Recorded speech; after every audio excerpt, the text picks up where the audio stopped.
David, thank you for sitting down with me today and doing this little interview. Sure, that's no problem. For Manufacturing Month, for the full month of October, and our Ask the Makers series.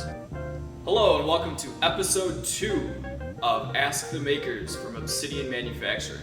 Once again, I'm Ben Nordman, and this week I'll be sitting down with our Vice President, as well as a man that wears many hats around Obsidian, David Nordman. David has over 35 years of experience with Obsidian brands, dating back to the 1980s when he made Ardor spare parts. Currently at Obsidian, he works in sales, R&D, as well as on the shop floor. You can check out my interview with him in 3, 2, 1, action. We'll just hop right into the questions here, get a little bit into about your job, how you got into manufacturing, and a little bit about the future of manufacturing. Right. You ready to go? Yeah, I'm ready. All right. So first question that I got for you is, how did you first get into manufacturing?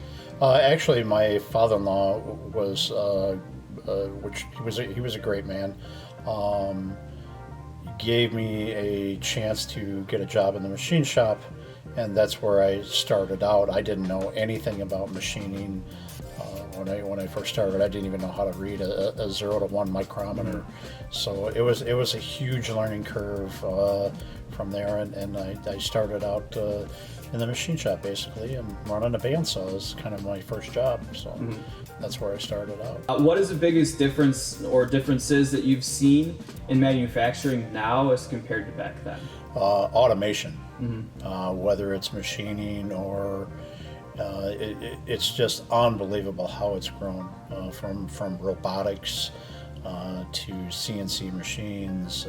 When I first started out, they actually kind of taught me on an old NC machine, which had the old tape with the punch outs in it, and I didn't do actually any of the programming, but I was the button pusher. But I did learn a lot some of that, but it's changed from that machine to the CNC stuff now. In your position today, you're Vice President of Obsidian, and you do a lot with the shop, and you do a lot with sales, and you're just kind of all over the place. What is the favorite part of your job? My favorite part is working with engineering to figure out a problem for a customer. To maybe design something new, to basically kind of work with engineering is what I enjoy. A lot of the R&D stuff, and really moving forward, just talking about how the future of people are always looking for different things. Can't hold this, or can you do something about this? We've done a lot of different things. Next question, number 4 here. What do you want to see happen within manufacturing over the next 10 years? We need desperately to fill a gap. The generation gap is really going to hurt this country if we don't fill the generation gap. That should be the number one thing that we should be concentrating on.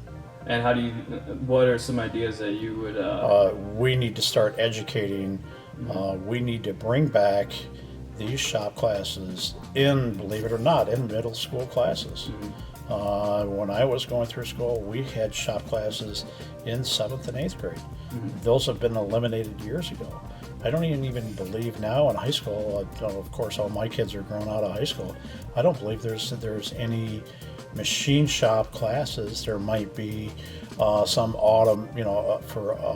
for cars, for automobiles, but there might be some stuff they can take through Rock Valley, but I think it's got to start in the school itself.